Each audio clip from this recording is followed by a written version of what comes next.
皆さん、こんにちは。機関理工学部応用数理学科の早水桃子です。今日は離散数学入門の第5回の授業ということで、テーマは最短経路、重み最小の経路を求めるアルゴリズムです。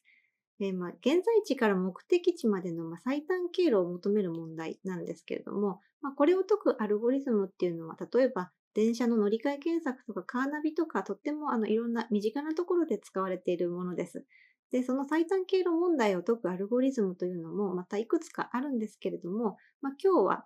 特にその中でも最も効率的でとてもよく知られているダイクストラ法というアルゴリズムを解説します。その他の方法、その他のアルゴリズムとしてですね、ワーシャル・フロイド法というアルゴリズムについても少しだけ言及をします。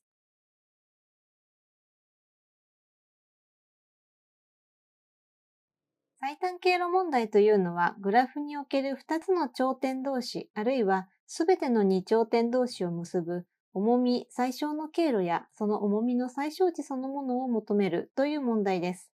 最短という名前はついていますが、長さや距離に限らず、所要時間やかかる費用など、最短経路問題という枠組みの中で、様々な最適化問題を考えることができます。実際、以前イントロダクションの時に少し触れた通り、最短経路問題を解くアルゴリズムは、電車の乗り換え検索とかカーナビなど、実社会で直接的に役立っています。ちなみに皆さんも乗り換え検索などで経験的に知っていると思いますが、最短経路は必ずしも一つとは限りません。基本的には複数の最適解があるときは、そのうちのどれか一つを求めればよいという問題です。最短経路問題にはいろいろなバリエーションがあるんですけれども、最も基本的で実社会でも品質と言える形は、各辺に所要時間や距離や費用などの皮膚の、つまり0以上の重みがついているグラフと、出発地である視点 S と目的地である終点 T が与えられている。それで S を出て T に至る重み最小の経路とその最小の重みを求めなさいというものです。というわけで、まずはこの基本的なタイプの最短経路問題の解き方を重点的に解説していきます。それで支点から終点までの最短経路や長さを求めるというふうに言うと、以前の授業で学んだ幅優先探索アルゴリズムで解ける迷路の探索と何が違うのかなと、思う方もいるかもしれないんですけれども、よく思い出してみると、幅優先探索アルゴリズムで重み最小の経路や最小の重みが求まるのは、辺に重みのない重みなしグラフの場合だけなんですね。言い換えると、左のような重み付きグラフであったとしても、右の図のグラフのようにですね、グラフの辺を重みが均等に1ずつになるように細かく細分化することで、重みなしグラフに簡単に変換できるのであれば、幅優先探索アルゴリズムで、支点から終点までの最短経路やその長さを求めることができます。でも常にこの方法を使うというわけにはいきません。なぜなら重みは常に整数とは限りませんし、もっと言えば左の例のように分数で表せない無理数の重みが混ざっていたりしたら、重みを均等に分けるという方法は通用しなくなってしまいます。また仮に重みが全部きれいな整数だったとしても、この右の例のようにものすごく大きな重みが混ざっていて、200等分、800等分しないといけないということになったとしたら、さすがにそれはちょっと無駄に時間がかかりすぎてしまいます。だから、重みなしグラフに変換してから解くというのではなくて、どんな重み付きグラフに対しても最短経路を効率よく求められるアルゴリズムというのが必要になるわけです。そこで今日の授業では、まず最もポピュラーで重要なダイクストラ法というアルゴリズムを重点的に解説をして、その後、ワーシャル・フロイド法という別のアルゴリズムも少しだけ紹介しますが、まずは個々のアルゴリズムについて語る前に、この最短経路問題の勘どころと言える考え方のポイントをいくつか押さえておきたいと思います。一つ目のポイントは、最短経路というものには、その中のどの一部分を断片的に切り取っても必ず最短経路になっているという再帰的な構造があるということです。例えば東京から小田原に行くための最短経路として、東京、品川、新横浜、小田原という、経路が見つかったときに、その経路に含まれる、東京、品川、新横浜というのは、東京から新横浜までの最短経路のはずです。もし他に東京から新横浜までもっと早く行ける道があったら、そこだけ入れ替えてしまえば、東京から小田原にもこれよりもっと早く短時間で行けるということになってしまうからです。同じ理由で、この新横浜から小田原への経路も最短のものが選ばれているはずです。したがって東京から小田原に最短で行きたいというのが元の問題なわけですけれども、もしも東京から新横浜までの最短経路はこれですというのが何らかの方法で分かっていた、見つかっていたとすると、もちろん、東京から小田原までのこの最短経路の中にですね、新横浜が含まれているかどうかは定かではないんですけれども、もし新横浜を経由するとすれば、あとはもう東京から新横浜はもう分かってるから探索する必要はなくて、あとはもう新横浜から小田原まで最短で行く道を探すだけでいいということになります。こういう再帰的な構造があるおかげで、東京から小田原なんていうその遠い場所への最短経路をいきなり探索するというのではなくて、東京から近い順に、例えば東京から品川までの最短経路をまず確定させましょう。それができたら、品川から、例えば新横浜までの最短経路を見つけて、で、東京から新横浜までの最短経路を確定させましょう。というふうに部分的な最短経路をボトムアップにつなげてやって、東京から小田原までの全体の最短経路を作りましょうという発想になるわけです。東京から小田原への最短経路を探すのも、東京から新横浜への最短経路を探すのも、スケールが違うだけで問題の本質は変わらないということですね。新横浜に行くという小さな最適化問題を解く方法があれば、それを積み重ねることで S から T への最短経路という大きな最適化問題が解けますといっただけで、結局 S から個別の各頂点までの最短経路をどうやって求めるかについては何のヒントにもなっていません。そこでまた別の手がかりについて述べます。今与えられたグラフ G における S から T への最短経路を知りたい。そして G においては T に隣接する頂点が3つあるとします。それぞれ渋谷、新横浜、横浜です。つまり与えられたグラフ G の中には渋谷、小田原、新横浜、小田原、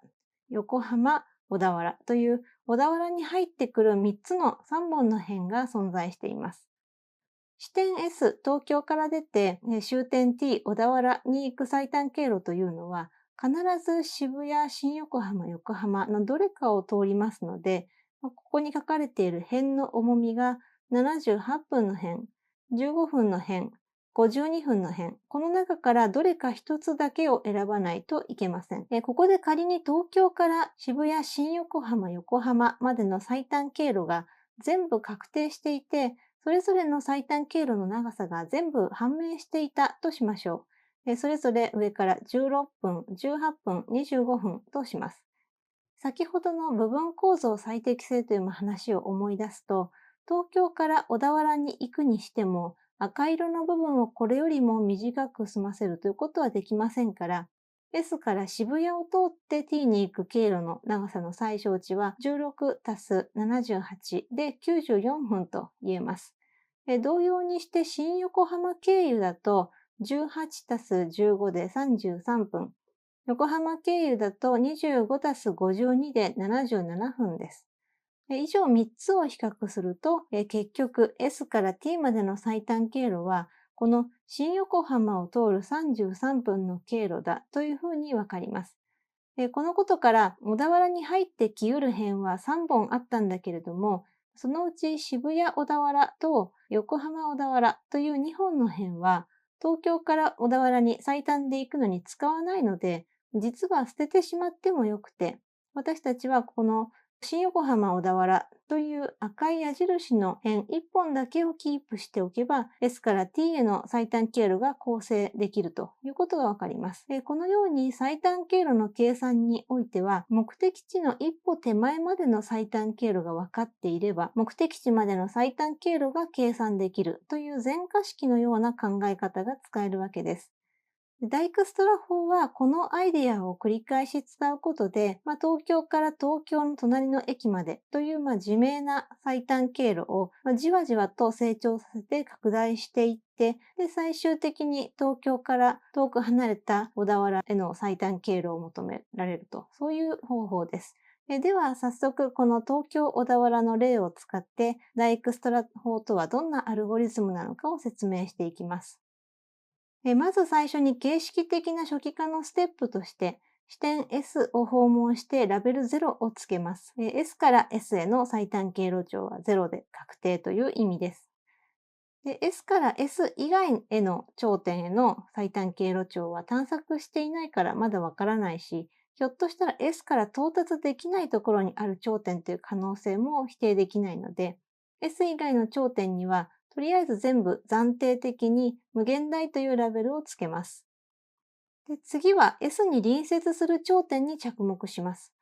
ここでは渋谷、品川、新宿の3つがあります。各頂点 V に対して S のラベルの値と SV という辺の重みの和を計算します。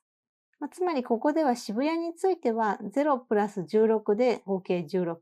品川だと0プラス8で合計8。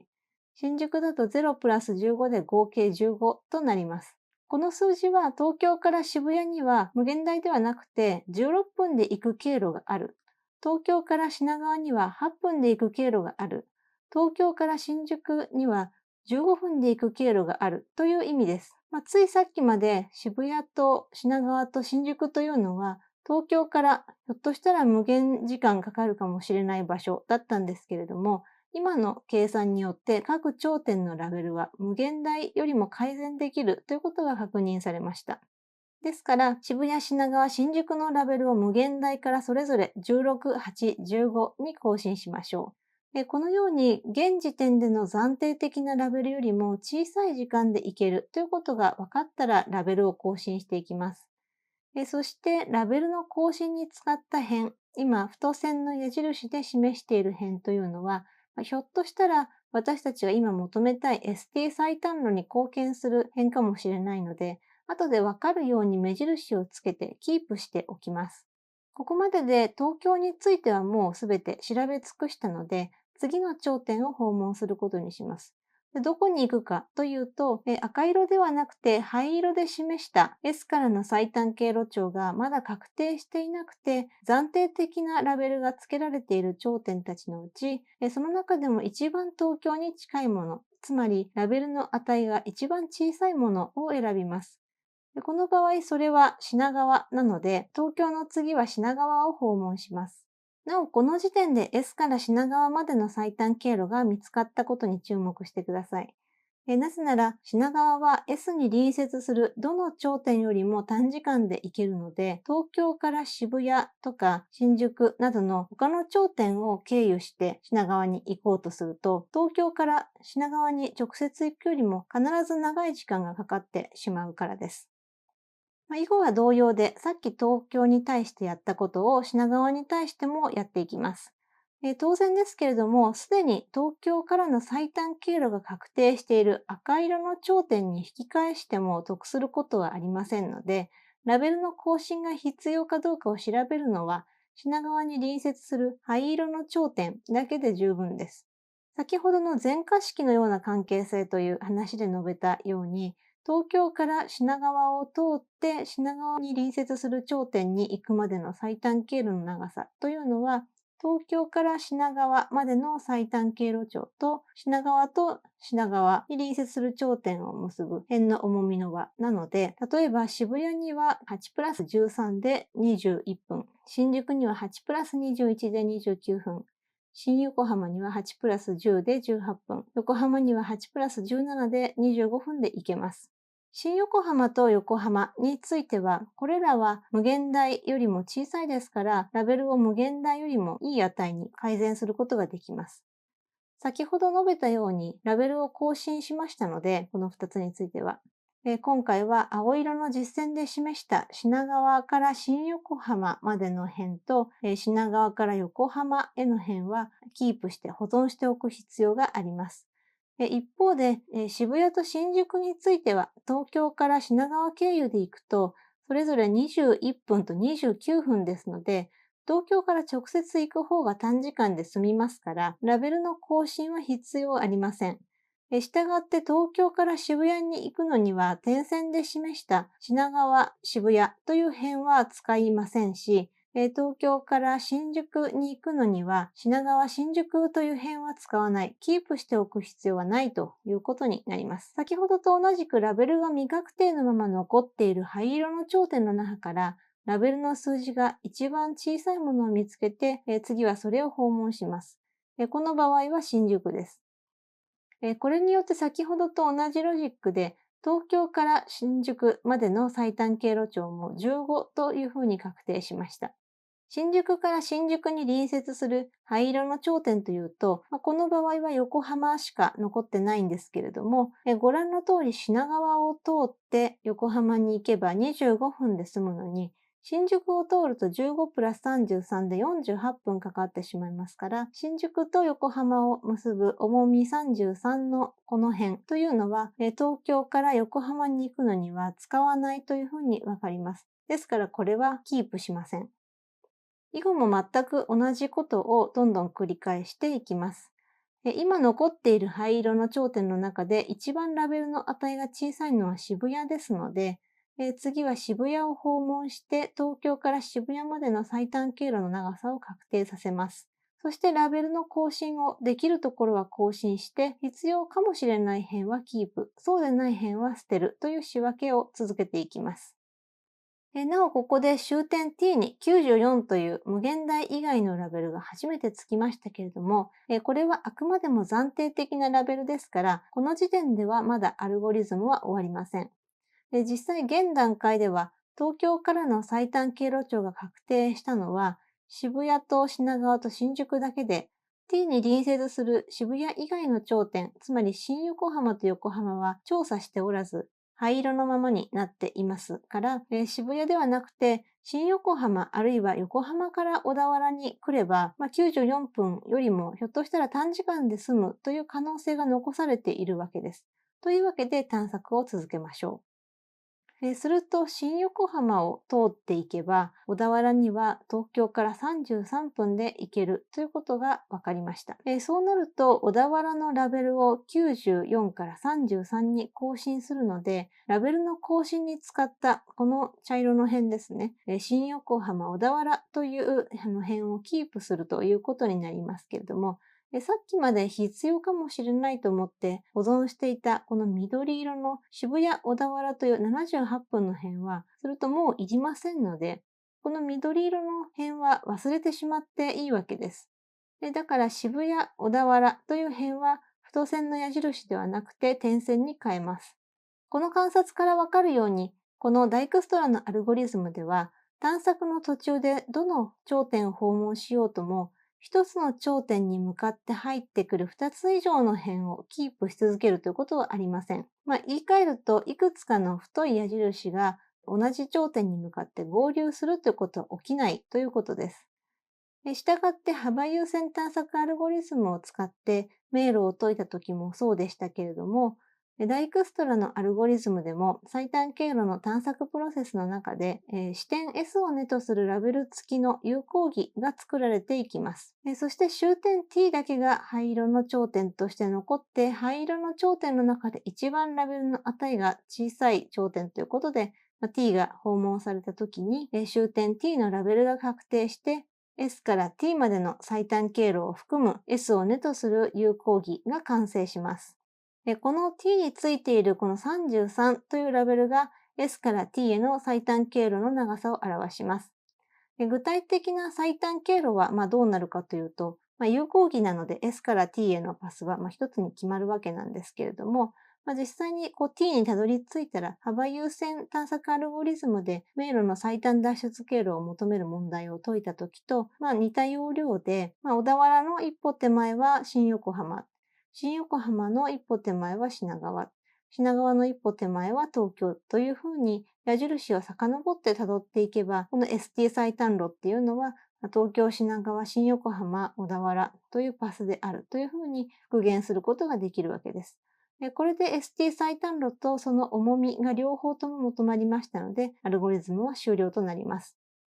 なお、ここまでの説明からわかる通り、ダイクストラ法というのは、視点からの最短経路が確定している頂点をじわじわと1個ずつ増やしていくという方針のアルゴリズムですから、東京から小田原までの最短経路が求まったら、それと同時に東京から新横浜の最短経路も見つかっているし、東京から品川の最短経路も見つかっているし、東京から横浜への最短経路も見つかっているし、東京から新宿とか、東京から渋谷への最短経路も見つかっているという感じで、ですから、その他の頂点への最短経路もついでにたくさん得られています。一方で、今回はあくまでも東京を視点 S としているので、この赤色の東京を根とする有効期から、例えばこの渋谷から横浜までの最短経路を知るということはできません。そういう情報までを知りたいときは、今のように東京を視点としてダイクストラ法を実行した後に、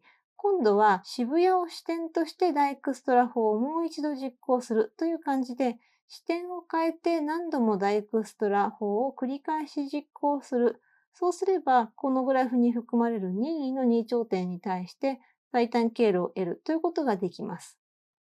なお、今回は電車の所要時間の話でしたので、東京から品川に行く時間も、品川から東京に行く時間も変わらないという前提のもとで、重み付き無効グラフを使ったダイクストラ法のデモンストレーションをしましたけれども、ダイクストラ法自体は辺に向きのある有効グラフに対しても全く同様に使えるアルゴリズムです。左の図にあるように、往路と復路の重みが異なるような2頂点が含まれる有効グラフでも全く同じように動きますので、有効グラフに対してもダイクストラ法で最短経路が求まるということを各自で確かめてみてください。重み付き有効グラフに対して使えるということが、分かればですね、むしろ今まで見てきた重み付き無効グラフっていうのは、実質的にはこのどの辺も行きと帰りの重みが等しいという特殊な有効グラフだったんだとみなせるわけですから、有効グラフで使えるんだったら、無効グラフでも通用するというのは納得できるのではないかと思います。そういうわけでダイクストラ法は非常に様々なグラフで最短経路を求めるのに使える強力なアルゴリズムなんですけれども、弱点というか注意点もあります。それは負の重みを持つ辺がある場合に使ってしまうと、正しい最短経路を求めることができないということです。先ほどのデモンストレーションで、東京から品川は8分、新宿は15分、渋谷は16分で行けるから、東京に隣接する3つの頂点の中では品川が一番近い。よってこの赤色で示した経路が東京と品川の最短経路なのは確定だと言っていたんですけれど、そう言えるのは与えられたグラフのすべての辺の重みが0以上であるということが仮定されていたからです。実際もし渋谷から品川の、重みが仮に13ではなくて、仮にマイナス13だったとしたらですね、東京、渋谷、品川の重みは16マイナス13でトータル3となりますので、東京から品川をダイレクトに結ぶ辺の重み8よりも小さくなって最短経路の長さが覆されてしまうわけです。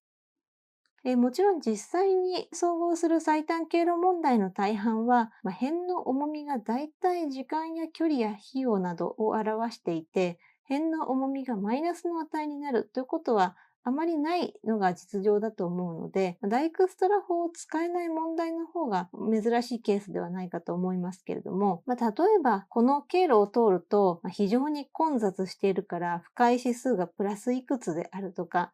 逆にこっちの経路を通るとものすごく快適で不快指数がマイナスの値になるとか、そういうことが情報として与えられていて、で、トータルで移動のストレスが最小になるような経路を求めたい、なんていう問題設定があったら、ダイクストラ法は使えないということになります。では、そういう負の重みがあるグラフの最短経路を求めたい場合はどうすればいいかということなんですけど、それに答えてくれるのがワーシャル・フロイド法、時にフロイド・ワーシャル法とも呼ばれますが、というアルゴリズムです。ダイクストラ法と同じで、有効グラフでも無効グラフでも使えるんですけれども、ダイクストラ法と違って負の重みがあっても最短経路が正しく求められるし、視点と終点を限定した ST 最短路だけではなくて、グラフの中の任意の2頂点を結ぶ最短経路と、その最短経路の長さを全部まとめて求められるという方法です。その分、ダイクストラ法よりも時間はかかるので、ダイクストラ法で済む問題にはダイクストラを使うべきなんですけれども、この図のグラフ G のように、与えられたグラフの中に負の重みが含まれているという場合は、有効な方法と言えます。詳しいことは教科書でも解説されていますので、ここではこのグラフにおけるすべての2頂点間の最短経路の長さを求めるために、ワーシャル・フロイド法を使ったデモンストレーションをしてみます。このアルゴリズムは G のすべての頂点ペアを結ぶ最短経路の長さを格納する行列 L というものを用意して、それにまずは自明な値と暫定的な値を入れるということから始まります。自明な値というのは、この対角成分ですね。自分から自分自身への最短経路の長さというところを、それは全部当然0だということで、そこに全部0が入るということです。A から A までの最短経路の長さは0、B から B までの最短経路の長さは0、C から C までも D から D までも全部0ということです。次に G の中に2つの頂点を結ぶ辺があったとしたら、それが最短かどうかはわからないですけども、少なくとも到達はできる2頂点なんだということはわかるので、その辺の重みを暫定的な値として入れます。そして残りのペアについては、到達できるかどうかもわかりませんので、ダイクストラ法と同様ですが、とりあえず残りは無限大を入れておきます。これで行列 L の下準備は完了です。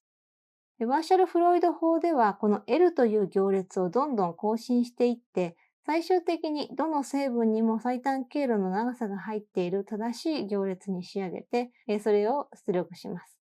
その更新の方法はとても単純です。G のすべての3つ組ですね、頂点の3頂点の組に対して、ijk に対して、頂点 i から頂点 j に行くには、頂点 k を経由した方が得なのかどうかを調べて、得する場合は頂点 k を経由した場合の経路の長さで L の ij 成分を更新して、別に得しないのであれば、その成分については特に更新しないというものです。例えばここでは BCA というこの3つ組を選んだ場合の状況を書いてみていますけれども、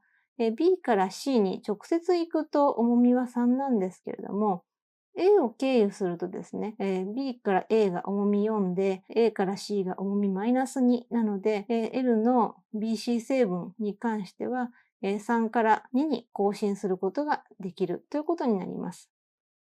他の例として、例えば DAB というこの3つ組に対しても、B を経由すれば D から A というのは直接は辺がないのでいけないのだけれども、B を経由すれば D から A は無限大ではなくて重み3でいけるというふうにわかりますので、この成分、DA 成分というのは無限大から3に更新することができます。このようにして、ここに書かれている IJK のあらゆる組み合わせを頑張って全部試して、行列 L をどんどん更新していきます。そして、すべての3つ組を調べ尽くして行列 L の更新が全部完了したとき、L の各成分には、各頂点のペアを結ぶ経路の長さの最小値、改善されきったものですね。それが入っているということになります。よって、ワーシャル・フロイド法のアルゴリズムは L というこの最終的に得られた L を出力して終了となります。教科書に書いてある通りですけれども、ダイクストラ法と同じように、マーシャル・フロイド法でも更新に使った直前の頂点を、メモしておくことで、最短経路の長さのこの今回の値だけではなくって、後から遡って、実際の最短経路を具体的に復元するということももちろん可能です。今回は重み付きグラフの最短経路問題を解く2つのアルゴリズムを紹介しました。ぜひ皆さんもいろいろなグラフで最短経路を求める練習をしてみてください。